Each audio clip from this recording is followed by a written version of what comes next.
अस्सलामु अलैकुम वरहमतुल्लाहि वबरकातुह। उम्मीद है कि आप सभी हजरात खैरियत से होंगे। दोस्तों, इस वीडियो में हम आप हजरात को बताएंगे बैतुल खला की सुन्नतें और आदाब के बारे में। बैतुल खला में सर ढांककर और जूता पहनकर दाखिल हों। दाखिल होने से पहले ये दुआ पढ़ लें, बिस्मिल्लाहि अल्लाहुम्मा इन्नी अऊज़ु बिका मिनल खुबुसी वल खबाइस।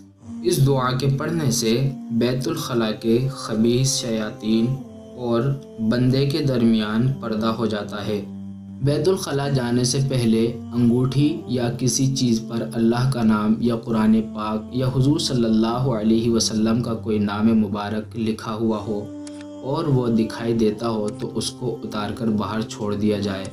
बैतुल खला जाते में पहले बायां पाँव अंदर रखें और सीट पर दाहिना पैर रखें, और जब बैतुल खला से बाहर आएं तो पहले बायां पाँव नीचे रखें और दायां पाँव बैतुल खला से बाहर निकालें। याद रखें कि इस्तंजा करते वक्त किबले की तरफ न चेहरा करें और न पीठ करें।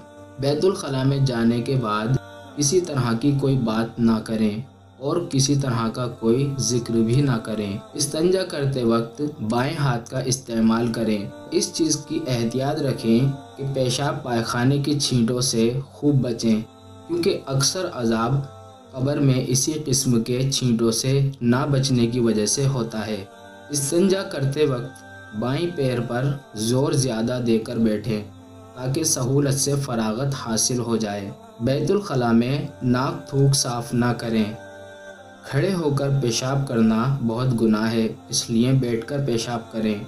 गुस्ल खाने में पेशाब ना करें, इससे अक्सर वसवसे पैदा होते हैं।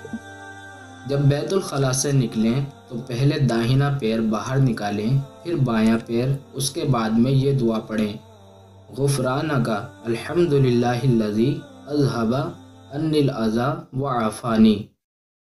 अल्लाह ताला हम सबको अमल की तौफ़ीक़ अता फ़रमाए। अस्सलामु अलैकुम वरहमतुल्लाहि।